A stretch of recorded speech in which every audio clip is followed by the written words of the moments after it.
All the way forward in the lockers marked life jackets by the rails or bow of the ship, as we would hate to have to turn around the boat to pick them up. Including a great Bloody Mary if you like the spicy stuff. And if you have a question or concern, please see a member of the crew. That's what we're here for.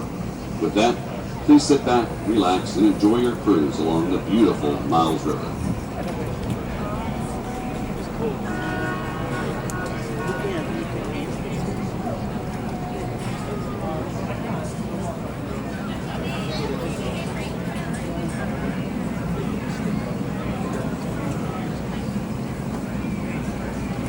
Of St. Michael's, but one of the first bits of tourism as well. Yeah. What you'll find over there is their classic fleet of Chesapeake Bay boats, like the Winnie Estelle. The Winnie Estelle, that's the buy boat over there. That's the buy boat over there. Put up on shore last year. They're going to do a large restoration project on that boat where they're going to put a brand new bottom on the Winnie Estelle.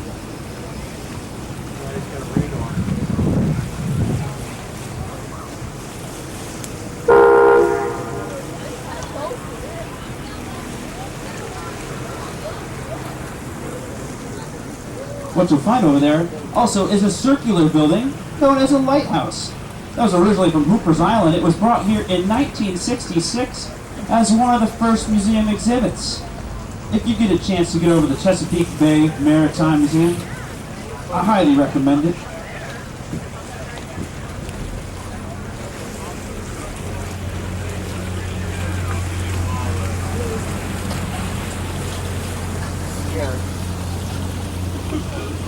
Very scary. COVID-19 voters.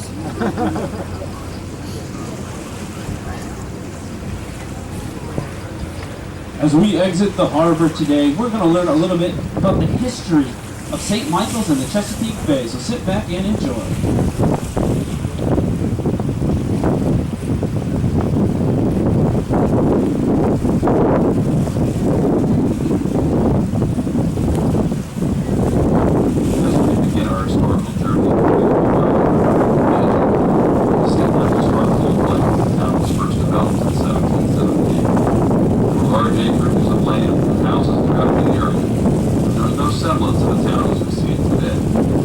James Braddock, the Liverpool, England agent, began purchasing parcels of land for the development of St. Michael's. The planners laid out an impressive civic design for the town, including St. Mary's Square and the lot on which a Methodist church was to be built.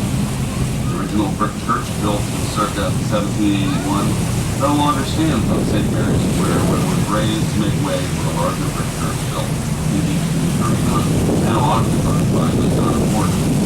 The town was growing. Isolated in St. Michael's because of the Revolutionary War, Braddock neighbors, and the log sailing workplace. Log canoes are still popular in St. Michael's, but are now used as a sport of racing. In 1920, the Miles River Yacht Club on Long Haul Creek has been the home port of a log canoe racing.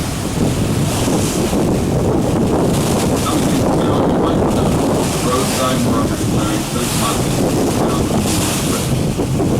August 10th, 1813. Legend has it that the townspeople were alerted to hoist lanterns into the treetops in case of a night attack by the ships. Additionally, several houses were cannonballed. The house on Mulberry Street is known today as one of the houses.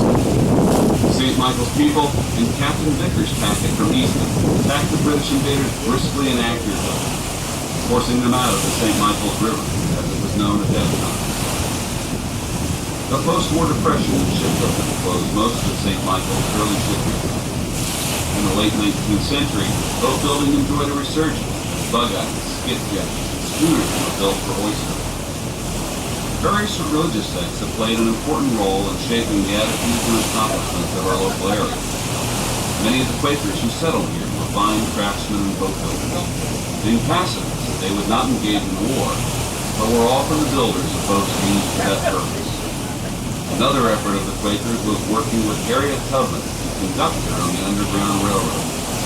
Tubman is believed to have lived.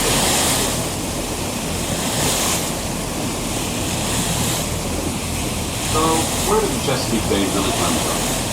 Well, it all began about 35 million years ago, when a comet or asteroid struck the Earth. The center of the impact crater was about 135 miles southeast of what is now Washington, D.C. It left a 55-mile wide crater. What was left of the crater was discovered in 1990 and was named the Exmor crater.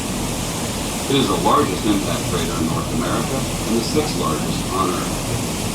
The final event which gave us the Chesapeake, as we would recognize it, was the warming of the last ice age. There have been at least 4 ice ages which seem to follow approximately 100,000 year cycles. This began about 18 to 20,000 years ago. At that time, there was so much water trapped in the glacier that the water level was some 300 to 350 feet lower than it is today. The east coast of North America was 180 miles farther east than it is today. What we call the Susquehanna River actually emptied into ocean at this point in time. As the glaciers melted, the sea level rose, and the ocean simply followed with the Susquehanna upstream. So far, it has followed all the way to Havre Grace, Maryland. This makes the Chesapeake a ground river, which is the meaning of the word estuary. Currently, the water level is rising at about a rate of 1 to 1.5 feet per century. This rising level is the primary reason that there is so much erosion in the bay. Later on this trip, we're going to point out a good example of erosion here in the Miles River. An interesting fact is that if Greenland and West Antarctic ice sheets melted, the water level would actually rise another 20 meters. If, or as some believe, when this were to occur, this could affect approximately 1/3 of the population of the United States. The average depth of the Chesapeake Bay is 21 feet. The combined shoreline of the bay and tributaries is greater than the combined shoreline of the west coast of the United States. The bay water is called brackish, meaning part salt and part fresh water. The Susquehanna River is the primary contributor of fresh water, spilling about 19 million gallons per minute into the bay. The Potomac River is the second largest contributor. Most of the western shore rivers contribute fresh water to the bay, while the eastern shore rivers contribute practically none.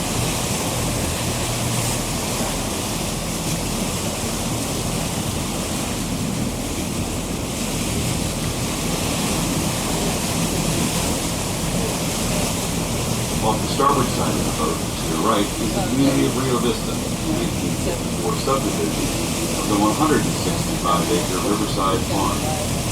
The main residence was converted into a nursing home, which was closed in 1980 and was torn down in 1984. Lot sizes in the subdivision averaged 60 by 120 feet, and the first lot sold for $1,500 for a waterfront lot and $500 for an inland lot. The houses currently off the starboard side of our boat range in prices from $1 million to roughly about $3 million. A big change from their original cost. Here in Talbot County, we have over 600 miles of shoreline. Chesapeake Bay as a whole has over 11,000 miles. Pirates of old loved the Chesapeake Bay because they could come up and include Navy planes. Many of the watermen around St. Michael's favored small log canoes for their work. These boats were made from 3 or more logs laid side by side and carved to shape. As early as 1859, some of the watermen raced their log canoes on summer weekends, and the sport eventually became so popular that some log canoes were built just for racing. When motors became available, most of the log canoes were converted to power. Log canoe racing was revived in the 1920s. The island, so they never did much with it. They did build 2 small cabins on the southern tip of the island. They use it for family functions, engagements. They go out there and hang out every now and then, but they mostly use it for a nature preserve.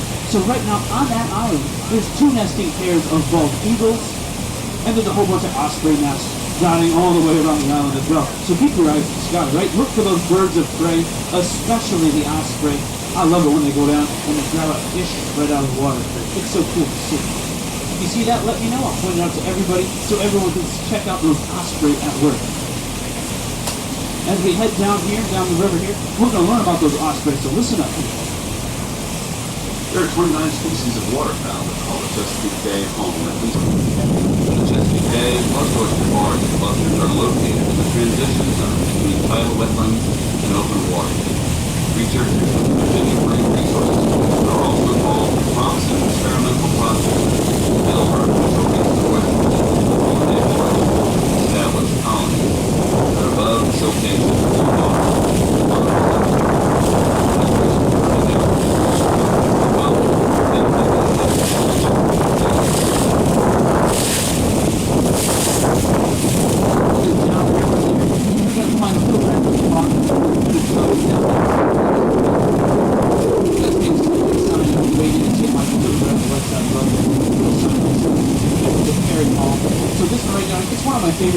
we're going to tell you on the game today. So we don't have to really mention this slide. We'll have something to say about the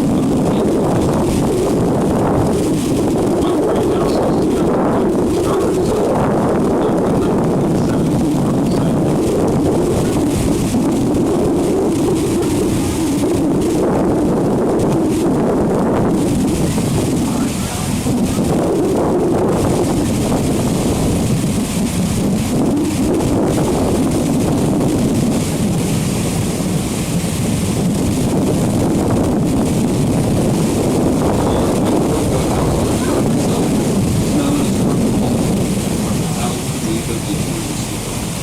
Brooklyn Hall was built in 1916 by the Lipson family. This property was carved out of the original land grant of 365 acres gifted to the Honorable Martin Kirk in 1651. In the late 1960s, Brooklyn Hall was used as a military